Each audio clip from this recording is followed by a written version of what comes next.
Hello friends, ಎಲ್ಲರಿಗೂ ನಮಸ್ಕಾರ. ಶ್ರೀಕೃಷ್ಣ ಕ್ರಿಯೇಷನ್ಸ್ಗೆ ನಿಮ್ಮೆಲ್ಲರಿಗೂ ಸ್ವಾಗತ. ಇವತ್ತಿನ ಈ ವಿಡಿಯೋದಲ್ಲಿ ಭೀಮನ ಅಮಾವಾಸ್ಯೆಯ ಪ್ರಯುಕ್ತ ಜ್ಯೋತಿರ್ಭೀಮೇಶ್ವರ ವ್ರತವನ್ನು ಯಾವ ರೀತಿ ಮಾಡಬೇಕು, ಹಾಗೆ ಗಂಡನ ಪಾದ ಪೂಜೆಯನ್ನು ಕೂಡ ಯಾವ ರೀತಿ ಮಾಡಬೇಕಾಗತ್ತೆ ಅನ್ನೋದನ್ನು ಇವತ್ತಿನ ಈ ವಿಡಿಯೋದಲ್ಲಿ ಸಂಪೂರ್ಣವಾಗಿ ನಿಮ್ಮೆಲ್ಲರಿಗೂ ತಿಳಿಸ್ಕೊಡ್ತಾ ಇದ್ದೀನಿ. ಹಾಗಾದರೆ ಇನ್ಯಾಕೆ ತಡ, ಬನ್ನಿ ವಿಡಿಯೋನ ಶುರು ಮಾಡೋಣ. ನೋಡಿ, ಭೀಮನ ಅಮಾವಾಸ್ಯೆ ಅಂದರೆ ಕೇವಲ ಗಂಡನ ಪಾದ ಪೂಜೆ ಮಾಡೋದು ಮಾತ್ರನೇ ಅಲ್ಲ, ಅದಕ್ಕೂ ಮುಖ್ಯವಾಗಿ ನೀವು ಜ್ಯೋತಿರ್ಭೀಮೇಶ್ವರ ವ್ರತವನ್ನು ಮಾಡಬೇಕಾಗತ್ತೆ. ಜ್ಯೋತಿರ್ಭೀಮೇಶ್ವರ ವ್ರತವನ್ನು ಮದುವೆ ಆಗಿರುವಂಥ ಹೆಣ್ಣು ಮಕ್ಕಳು ಗಂಡನ ಆಯಸ್ಸು, ಆರೋಗ್ಯ, ಅಭಿವೃದ್ಧಿ ಆಗಲಿ ಅನ್ನೋದಕ್ಕೋಸ್ಕರ ಮಾಡ್ತಾರೆ.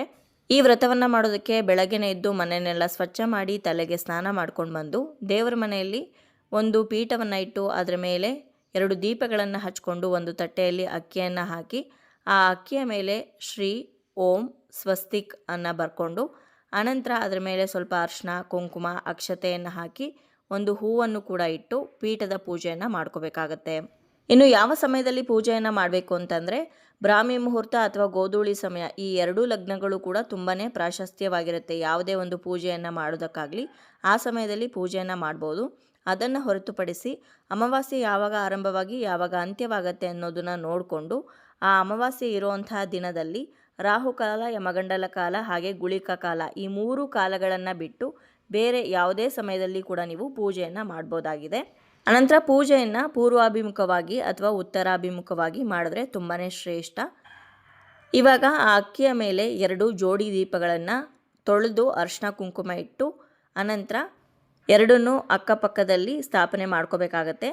ಅನಂತರ ಅರಿಶಿನದ ಕೊಂಬಿಗೆ ಅರಿಶಿನದ ದಾರವನ್ನು ಕಟ್ಟಿ ರೆಡಿ ಮಾಡ್ಕೊಂಡಿರಬೇಕು. ಆ ಅರಿಶಿನದ ಕೊಂಬನ್ನು ಇವಾಗ 2 ದೀಪಗಳಿಗೂ ಕೂಡ ಕಟ್ಕೋಬೇಕು. ಕೆಲವರು ಹೇಳ್ತಾರೆ ಎಡಗಡೆ ಇರುವಂಥ ದೀಪಕ್ಕೆ ಮಾತ್ರನೇ ಕಟ್ಟಬೇಕು, ಅದು ಪಾರ್ವತಿಯ ಸ್ವರೂಪ ಅಂತ. ಆದರೆ ನಮ್ಮ ಮನೇಲಿ 2 ದೀಪಗಳಿಗೂ ಕೂಡ ಅರಿಶಿನದ ಕೊಂಬನ್ನು ನಾವು ಕಟ್ತೀವಿ. ಅರಿಶಿನದ ಕೊಂಬಿಗೆ 3 ಎಳೆ ದಾರವನ್ನು 3 ಗಂಟನ್ನು ಹಾಕಿ ರೆಡಿ ಮಾಡ್ಕೊಂಡಿರೋ ಅಂಥದ್ದು. ಹಾಗೆ ಈ ಅರಿಶಿನದ ಕೊಂಬಿನ ಜೊತೆ ವ್ರತದ ದಾರವನ್ನು ಕೂಡ ನೀವು ತಯಾರು ಮಾಡ್ಕೋಬೇಕಾಗತ್ತೆ. ಗಂಡ ಹೆಂಡತಿ ಇಬ್ರಿಗೂ ಕೂಡ 2 ವ್ರತದ ದಾರವನ್ನು ಮಾಡಿ ಆ 2 ದೀಪಗಳ ಮಧ್ಯಭಾಗದಲ್ಲಿ ಇಟ್ಟು ಅದಕ್ಕೂ ಕೂಡ ಅರಿಶಿನ ಕುಂಕುಮವನ್ನು ಇಟ್ಟು ವ್ರತದ ದಾರದ ಪೂಜೆಯನ್ನು ಮಾಡಿ ಈ ಜ್ಯೋತಿರ್ಭೀಮೇಶ್ವರ ವ್ರತ ಎಲ್ಲ ಮುಗಿದ ನಂತರ ಅದನ್ನು ನಿಮ್ಮ ಗಂಡನ ಕೈಲಿ ನೀವು ಕಟ್ಸ್ಕೋಬೇಕು, ಹಾಗೆ ನೀವು ನಿಮ್ಮ ಗಂಡನ ಕೈಗೆ ಕಟ್ಟಬೇಕು. ಆ ವ್ರತದ ದಾರ ಅಥವಾ ಕಂಕಣವನ್ನು ಕಟ್ಕೊಂಡಿದ ನಂತರನೇ ನೀವು ಅವರ ಪಾದ ಪೂಜೆಯನ್ನು ಮಾಡಬೇಕಾಗತ್ತೆ. ಇವಾಗ ಈ ದೀಪಗಳಿಗೆ ಗೆಜ್ಜೆ ವಸ್ತ್ರವನ್ನು ಹಾಕಿದ್ದೀನಿ, ಹಾಗೆ ಹೂವಿನ ಹಾರವನ್ನು ಕೂಡ ಹಾಕಿದ್ದೀನಿ. ದೀಪಗಳಿಗೆ ಇವಾಗ ಎಣ್ಣೆ ಮತ್ತು ಬತ್ತಿಯನ್ನು ಕೂಡ ಹಾಕ್ತಾಯಿದ್ದೀನಿ. ಎಣ್ಣೆಯನ್ನು ಎಳ್ಳೆಣ್ಣೆ ತೊಗೋಬೋದು ಅಥವಾ ಕೊಬ್ಬರಿ ಎಣ್ಣೆಯನ್ನು ತೊಗೋಬೋದು ದೀಪವನ್ನು ಹಚ್ಚೋದಕ್ಕೆ, ಅಥವಾ ತುಪ್ಪವನ್ನು ಕೂಡ ಹಾಕಿ ದೀಪವನ್ನು ಹಚ್ಬೋದು. ಈ 2 ದೀಪಗಳನ್ನು ನಾವು ಅಕ್ಕಿಯ ಮೇಲೆ ಸ್ಥಾಪನೆ ಮಾಡಿದ್ದೀವಲ್ಲ, ಈ 2 ಜೋಡಿ ದೀಪಗಳನ್ನು ಸಾಕ್ಷಾತ್ ಶಿವ ಹಾಗೆ ಪಾರ್ವತಿ ಅಂತ ಭಾವಿಸಿ ಪೂಜೆ ಮಾಡೋ ಅಂಥದ್ದಿದು. 2 ಬತ್ತಿಗಳನ್ನು ಸೇರಿಸಿ 1 ಬತ್ತಿ ಮಾಡಿ ಅದನ್ನು ಇವಾಗ ದೀಪದ ಒಳಗಡೆ ಹಾಕ್ತಾಯಿದ್ದೀನಿ.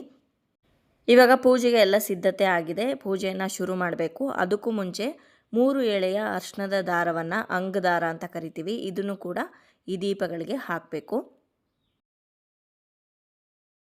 ಇವಾಗ ದೀಪಗಳನ್ನು ಹಚ್ಕೊಂಡು ಪೂಜೆಯನ್ನು ಶುರು ಮಾಡಬೇಕು. ದೀಪವನ್ನು ಹಚ್ಚುವಾಗ ಶುಭಂ ಕರೋತಿ ಕಲ್ಯಾಣಂ ಆರೋಗ್ಯಂ ಧನ ಸಂಪದಂ ಶತ್ರುಬುದ್ಧಿ ವಿನಾಶಾಯ ದೀಪಂ ಜ್ಯೋತಿ ನಮೋಸ್ತುತೆ ಅಂತ ಹೇಳಿಕೊಂಡು ದೀಪವನ್ನು ಹಚ್ಚಬೇಕು. ದೀಪವನ್ನು ಹಚ್ಚಿದ ನಂತರ ಮೊದಲು ಗಣಪತಿ ಪೂಜೆಯನ್ನು ಮಾಡಬೇಕು. ಗಣಪತಿ ವಿಗ್ರಹವನ್ನು ಇದ್ದರೆ ಇಟ್ಕೊಳ್ಳಿ, ಇಲ್ಲದೆ ಇರೋರು ಅರಿಶಿನದಿಂದ ಮಾಡಿರುವಂಥ ಗಣಪತಿ ಅಥವಾ ಸಗಣಿಯಿಂದ ಮಾಡಿರುವಂಥ ಗಣಪತಿಗೂ ಕೂಡ ಪೂಜೆಯನ್ನು ಮಾಡ್ಬೋದು. ಇದ್ಯಾವುದು ಇಟ್ಟು ಪೂಜೆ ಮಾಡೋದಕ್ಕಾಗಲ್ಲ ಅಂತ ಅಂದರೆ ಗುಂಡು ಪೂರ್ತಿಯಾಗಿ ಅಡಿಕೆ ಸಿಗುತ್ತಲ್ಲ, ರೌಂಡಾಗಿರುತ್ತೆ, ಆ ಅಡಿಕೆಯನ್ನು ಇಟ್ಟು ಅದಕ್ಕೆ ನೀವು ಗಣಪತಿ ಅಂತ ಭಾವಿಸಿ ಪೂಜೆಯನ್ನು ಸಲ್ಲಿಸ್ಬೋದು. ಇವಾಗ ಗಣಪತಿಗೆ ಯಾವ ರೀತಿ ಪೂಜೆ ಮಾಡಬೇಕು ಅಂತ ತೋರಿಸ್ತಾ ಇದ್ದೀನಿ. ಗಣಪತಿಗೆ ಮೊದಲು ಅರಿಶಿನ ಕುಂಕುಮ ಅಕ್ಷತೆ ಹಾಗೆ ಹೂವನ್ನು ಇಟ್ಟು ಧೂಪ ದೀಪ ನೈವೇದ್ಯ ಮಾಡೋದ್ರ ಮುಖಾಂತರ ಸರಳವಾಗಿ ಪೂಜೆಯನ್ನು ಮಾಡಿ ಸರಳವಾಗಿರುವಂಥ ವಿಘ್ನೇಶ್ವರನ 1-2 ಶ್ಲೋಕಗಳನ್ನು ಹೇಳಿಕೊಂಡು ಪೂಜೆ ಮಾಡಿ ಈ ವ್ರತವನ್ನು ಈ ಒಂದು ಉದ್ದೇಶದಿಂದ ಮಾಡ್ತಾ ಇದ್ದೀನಿ. ಈ ವ್ರತದಲ್ಲಿ ಯಾವುದೇ ವಿಘ್ನ ಬಾರದೇ ಇರಲಿ ಅಂತ ಗಣಪತಿಯನ್ನು ಬೇಡಿಕೊಂಡು ಪೂಜೆಯನ್ನು ಮಾಡಬೇಕು. ಅನಂತರ ಜೋಡಿ ದೀಪಗಳ ಪೂಜೆಯನ್ನು ಮಾಡಬೇಕಾಗತ್ತೆ. ಜೋಡಿ ದೀಪಗಳಿಗೂ ಕೂಡ ಅರಿಶಿನ ಕುಂಕುಮ ಅಕ್ಷತೆಯನ್ನು ಅರ್ಪಿಸಬೇಕು. ಅನಂತರ ಸಂಕಲ್ಪವನ್ನು ಮಾಡ್ಕೋಬೇಕು. ನಾನು ನನ್ನ ಗಂಡನ ಆಯಸ್ಸು ಹಾಗೆ ಆರೋಗ್ಯ ಅಭಿವೃದ್ಧಿ ಆಗಲಿ ಅಂತ ಈ ಒಂದು ವ್ರತವನ್ನು ಮಾಡ್ತಾ ಇದ್ದೀನಿ, ಹಾಗೆ ನನ್ನ ಸೌಮಂಗಲಿತನ ಶಾಶ್ವತವಾಗಿರಲಿ ಅಂತ ದೇವರನ್ನು ಪ್ರಾರ್ಥನೆ ಮಾಡಿಕೊಂಡು ಶಿವ ಹಾಗೆ ಪಾರ್ವತಿಯನ್ನು ಮನಸ್ಸಿನಲ್ಲಿ ಪ್ರಾರ್ಥನೆ ಮಾಡಿಕೊಂಡು ಅನಂತರ ಪೂಜೆಯನ್ನು ಆರಂಭ ಮಾಡಬೇಕು. ಧೂಪ ಮಾಡೋದ್ರ ಮುಖಾಂತರ ಶಿವ ಹಾಗೆ ಪಾರ್ವತಿಯನ್ನು ಆವಾಹನೆ ಮಾಡಿ ಅರ್ಚನೆಯನ್ನು ಆರಂಭ ಮಾಡಬೇಕು. ಅರ್ಚನೆಯನ್ನು ಮಾಡುವಾಗ ಅಕ್ಷತೆಯಿಂದಾಗಲಿ ಅಥವಾ ಬಿಡಿ ಹೂಗಳಿಂದಾಗಲಿ ಅರ್ಚನೆಯನ್ನು ಮಾಡ್ಬೋದು.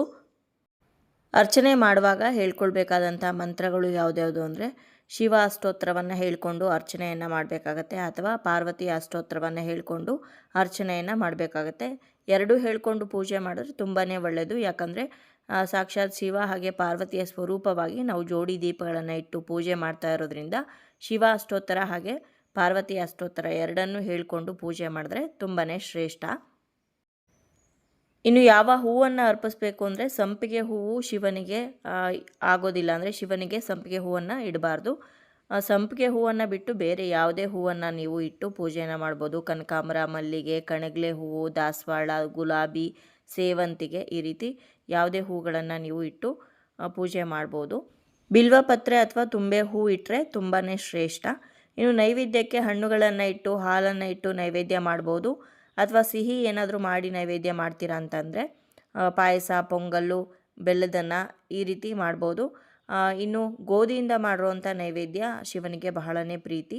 ಗೋಧಿ ಹಲ್ವಾ, ಗೋಧಿ ಕಡಿ ಪಾಯಸ ಅಥವಾ ಅವತ್ತಿನ ದಿವಸ ಕರ್ಜಿಕಾಯಿ ಅಥವಾ ಕಡುಬನ್ನು ಮಾಡಿ ಕೂಡ ನೀವು ನೈವೇದ್ಯವನ್ನು ಮಾಡ್ಬೋದು. ನೈವೇದ್ಯ ಎಲ್ಲ ಆದ ನಂತರ ಕರ್ಪೂರವನ್ನು ಹಚ್ಕೊಂಡು ಮಹಾಮಂಗಳಾರತಿಯನ್ನು ಮಾಡಬೇಕು. ಆರತಿ ಆದ ನಂತರ ಕೈಯಲ್ಲಿ ಅಕ್ಷತೆ ಮತ್ತು ಹೂವನ್ನು ಇಟ್ಕೊಂಡು ಮನಸ್ಸಿನಲ್ಲಿ ಶಿವ ಹಾಗೆ ಪಾರ್ವತಿಯನ್ನು ನೆನಪಿಸ್ಕೊಂಡು ಸಾಷ್ಟಾಂಗ ನಮಸ್ಕಾರವನ್ನು ಮಾಡಬೇಕಾಗತ್ತೆ. ಅನಂತರ ಪೂಜೆ ಎಲ್ಲ ಮುಕ್ತಾಯ ಆದಮೇಲೆ ಕೆಂಪು ನೀರಿನ ಆರತಿ ಅಂದರೆ ದೃಷ್ಟಿ ಆರತಿಯನ್ನು ಮಾಡಬೇಕು.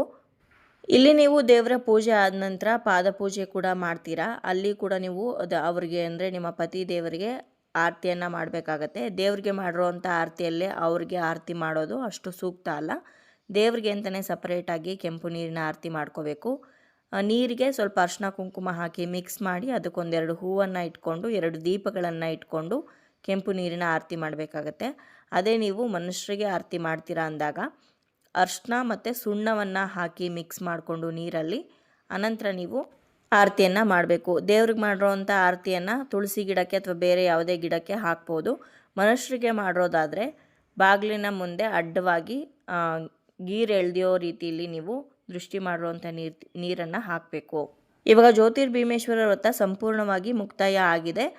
ಅದು ಪೂಜೆ ಪೂರ್ತಿ ಮುಕ್ತಾಯ ಆದ ನಂತರ ಕಂಕಣವನ್ನು ನೀವು ಕಟ್ಕೊಂಡು ಹಾಗೆ ನಿಮ್ಮ ಪತಿ ದೇವ್ರಿಗೂ ಕೂಡ ಕಟ್ಟಿ ಅನಂತರ ನೀವು ಅವರ ಪಾದ ಪೂಜೆಯನ್ನು ಮಾಡಬೇಕು. ಪಾದವನ್ನು ಪೂರ್ತಿಯಾಗಿ ಅಂದರೆ ಹಿಮ್ಮಡಿ ನೆನೆಯೋ ಹಾಗೆ ತೊಳೆದು ಅನಂತರ ಅರಿಶಿನ ಕುಂಕುಮವನ್ನು ಇಟ್ಟು ಹೂಗಳನ್ನು ಇಟ್ಟು ಅಗರಬತ್ತಿಯನ್ನು ಹಚ್ಕೊಂಡು ಧೂಪವನ್ನು ಮಾಡಬೇಕು. ಅನಂತರ ಕರ್ಪೂರವನ್ನು ಹಚ್ಕೊಂಡು ಆರತಿ ಕೂಡ ಮಾಡಬೇಕು. ಅನಂತರ ಅವರ ಕಾಲಿಗೆ ನಮಸ್ಕಾರ ಮಾಡ್ಕೋಬೇಕು. ಅಂದರೆ ಅವರ ಹತ್ರ ಆಶೀರ್ವಾದವನ್ನು ಪಡ್ಕೊಳ್ಬೇಕು. ನೈವೇದ್ಯಕ್ಕೆ ಅಂತ ಏನಾದರೂ ಸಿಹಿ ಮಾಡಿರ್ತೀರಲ್ಲ ಮನೆಯಲ್ಲಿ, ಅದನ್ನು ನೀವು ಅವ್ರಿಗೆ ತಿನ್ನಿಸಿ ಹಾಗೆ ನೀವು ಕೂಡ ಅವ್ರ ಕೈಯಿಂದ ತಿನ್ನಿಸ್ಕೋಬೇಕು. ಅನಂತರ ಅವರೇನಾದರೂ ಖುಷಿಯಾಗಿ ನಿಮಗೆ ಕಾಣಿಕೆಯನ್ನು ಕೊಟ್ಟರೆ ಅಥವಾ ಗಿಫ್ಟನ್ನು ಕೊಟ್ಟರೆ ಅದನ್ನು ಕೂಡ ನೀವು ತಗೋಬೋದು. ಬಲವಂತವಾಗಿ ಯಾವುದನ್ನು ಕೂಡ ತಗೊಳ್ಳೋದಕ್ಕೆ ಹೋಗಬೇಡಿ. ಯಾವಾಗಲೂ ಹೇಳೋ ಹಾಗೆ ಭೀಮನ ಅಮಾವಾಸ್ಯೆ ಅಂತಂದರೆ ಕೇವಲ ಗಂಡನ ಪಾದ ಪೂಜೆ ಮಾಡೋದು ಮಾತ್ರನೇ ಅಲ್ಲ, ಜ್ಯೋತಿರ್ಭೀಮೇಶ್ವರ ವ್ರತ ಮಾಡೋದು ತುಂಬಾ ಮುಖ್ಯ. ನೀವು ಜ್ಯೋತಿರ್ಭೀಮೇಶ್ವರ ವ್ರತವನ್ನು ಮಾಡಿದ್ರೆ ಪಾದ ಪೂಜೆ ಮಾಡದೇ ಇದ್ದರೂ ಕೂಡ ನಡೆಯುತ್ತೆ. ಈಗಾಗಲೇ ಸುಮಾರು ವಿಡಿಯೋಗಳಲ್ಲಿ ಯಾವ ರೀತಿ ಜ್ಯೋತಿರ್ಭೀಮೇಶ್ವರ ವ್ರತವನ್ನು ಮಾಡಬೇಕು ಹಾಗೆ ಪಾದ ಪೂಜೆಯನ್ನು ಹೇಗೆ ಮಾಡಬೇಕು, ಯಾರು ಮಾಡಬೇಕು, ಯಾರು ಮಾಡಬಾರ್ದು ಎಲ್ಲವುದನ್ನು ಕೂಡ ತಿಳಿಸ್ಕೊಟ್ಟಿದ್ದೀನಿ. ಸಪ್ರೇಟಾಗಿ ವಿಡಿಯೋಗಳನ್ನು ಅಪ್ಲೋಡ್ ಮಾಡಿದ್ದೀನಿ. ನೀವೇನಾದರೂ ನೋಡಿರಲಿಲ್ಲ ಅಂದರೆ ದಯವಿಟ್ಟು ಹೋಗಿ ನೋಡ್ಕೊಂಡು ಬನ್ನಿ. ಪಾದ ಪೂಜೆ ಎಲ್ಲ ಆದ ನಂತರ ಕೊನೆಗೆ ಕೆಂಪು ನೀರಿನ ಆರತಿಯನ್ನು ಮಾಡಬೇಕು, ದೃಷ್ಟಿ ಆರತಿಯನ್ನು. ಹೇಳಿದ್ನಲ್ವ ಮನುಷ್ಯರಿಗೆ ಯಾವ ರೀತಿ ಕೆಂಪು ನೀರಿನ ಆರತಿ ಮಾಡಬೇಕು ಅಂತ. ನೀರಿಗೆ ಅರಿಶಿನ ಮತ್ತು ಸುಣ್ಣವನ್ನು ಮಿಕ್ಸ್ ಮಾಡಿಕೊಂಡು ಕೆಂಪು ನೀರನ್ನು ಮಾಡಿಕೊಂಡು ದೀಪಗಳನ್ನು ಇಟ್ಕೊಂಡು ಪೂಜೆಯನ್ನು ಮಾಡಬೇಕಾಗತ್ತೆ. ಹಾಗೆ ದೇವ್ರಿಗೆ ಮಾಡಿರುವಂಥ ನೀರನ್ನು ಚೆಲ್ಲಿ ಬೇರೆ ನೀರನ್ನು ತಗೊಂಡು ಆರತಿಯನ್ನು ಮಾಡಬೇಕು. ಇನ್ನು ಜ್ಯೋತಿರ್ಭೀಮೇಶ್ವರ ವ್ರತವನ್ನು ಮಾಡಿರ್ತೀವಲ್ವ ಅದನ್ನು ಯಾವಾಗ ವಿಸರ್ಜನೆ ಮಾಡಬೇಕು ಅಂದರೆ ಆ ದೀಪದಲ್ಲಿ ಎಣ್ಣೆ ಇರೋವರೆಗೂ ಕೂಡ ಪೂರ್ತಿಯಾಗಿ ದೀಪ ಉರಿಲಿ. ಅದಾದ ನಂತರ ನೀವು ಸಂಜೆಗೆ ಮತ್ತೊಮ್ಮೆ ಕೈಕಾಲು ಮುಖ ತೊಳ್ಕೊಂಡು ದೀಪವನ್ನು ಅಂಟಿಸಿ ಅನಂತರ ಇನ್ನು ಅವತ್ತು ಅಮಾವಾಸ್ಯೆ ಆಗಿರೋದ್ರಿಂದ ಅವತ್ತಿನ ದಿವಸ ನೀವು ವಿಸರ್ಜನೆ ಮಾಡೋದು ಬೇಡ. ಮಾರನೇ ದಿವಸಕ್ಕೆ ಬೆಳಗ್ಗೆ ಎದ್ದು ಸ್ನಾನ ಮಾಡಿ ನೀವು ವಿಸರ್ಜನೆಯನ್ನು ಮಾಡ್ಬೋದು. ವಿಸರ್ಜನೆಯನ್ನು ಹೇಗೆ ಮಾಡಬೇಕು ಅಂದರೆ ಆ ತಟ್ಟೆಯನ್ನು 3 ಸಲ ಬಲಭಾಗಕ್ಕೆ ಅಲುಗಾಡಿಸ್ಬೇಕು. ದೀಪಗಳನ್ನು ಕೂಡ ಅಲುಗಾಡಿಸಿದ್ರೆ ಅಲ್ಲಿಗೆ ವಿಸರ್ಜನೆ ಆದಂಗೆ ಆಗುತ್ತೆ. ನೀವು ತೆಗೆದಿಟ್ಕೋಬೋದು ಎಲ್ಲದನ್ನು ಕೂಡ. ಅಕ್ಕಿಯಿಂದ ನೀವು ಸಿಹಿ ನೈವೇದ್ಯವನ್ನು ಮಾಡಬೇಕಾಗತ್ತೆ. ಅಂದರೆ ಪೊಂಗಲ್ಲು ಅಥವಾ ಏನಾದರೂ ಅಕ್ಕಿ ಪಾಯಸ ಆ ರೀತಿ. ಇನ್ನು ದೀಪಕ್ಕೆ ಕಟ್ಟಿರೋವಂಥ ಅರ್ಶಿಣದ ಕೊಂಬನ್ನು ಯಾರೂ ತುಳಿದೇ ಇರೋವಂಥ ಕಡೆ ಹಾಕಬೇಕು, ಅಥವಾ ಗಿಡದ ಕೆಳಗಡೆನೂ ಕೂಡ ನೀವು ಹಾಕೋಬೋದು, ಹರಿಯೋ ನೀರಿಗೂ ಕೂಡ ಹಾಕ್ಬೋದು. ಈ ರೀತಿಯಾಗಿ ಸರಳವಾಗಿ ನೀವು ಭೀಮನ ಅಮಾವಾಸ್ಯೆ ಪೂಜೆಯನ್ನು ಆಚರಣೆ ಮಾಡಬೇಕಾಗತ್ತೆ. ಸೊ ನೋಡಿದ್ರಲ್ವ ಸ್ನೇಹಿತರೆ, ಇವತ್ತಿನ ಈ ವಿಡಿಯೋದಲ್ಲಿ ಭೀಮನ ಅಮಾವಾಸ್ಯೆ ದಿನ ಜ್ಯೋತಿರ್ಭೀಮೇಶ್ವರ ವ್ರತವನ್ನು ಯಾವ ರೀತಿ ಮಾಡಬೇಕು, ಹಾಗೆ ಗಂಡನ ಪಾದ ಪೂಜೆಯನ್ನು ಯಾವ ರೀತಿ ಮಾಡಬೇಕು ಅಂತ ತಿಳಿಸ್ಕೊಟ್ಟಿದ್ದೀನಿ. ಇವತ್ತಿನ ಈ ವಿಡಿಯೋ ನಿಮ್ಮೆಲ್ಲರಿಗೂ ಇಷ್ಟ ಆಗಿದೆ, ಉಪಯೋಗ ಆಗಿದೆ ಅಂತ ಭಾವಿಸ್ತೀನಿ. ಇಷ್ಟ ಆಗಿದ್ರೆ ಲೈಕ್ ಮಾಡಿ, ಬೇರೆಯವ್ರಿಗೂ ಕೂಡ ವಿಡಿಯೋನ ಶೇರ್ ಮಾಡಿ, ಹಾಗೆ ನಿಮ್ಮ ಅನಿಸಿಕೆ ಅಭಿಪ್ರಾಯವನ್ನು ಖಂಡಿತವಾಗ್ಲೂ ಕಮೆಂಟ್ ಮುಖಾಂತರ ಬರೆದು ತಿಳಿಸಿ. ಮತ್ತೊಂದು ಉಪಯುಕ್ತ ಪೂಜಾ ಮಾಹಿತಿಯೊಂದಿಗೆ ನಿಮ್ಮನ್ನ ಭೇಟಿ ಆಗ್ತೀನಿ. ಅಲ್ಲಿಯವರೆಗೂ ಧನ್ಯವಾದಗಳು.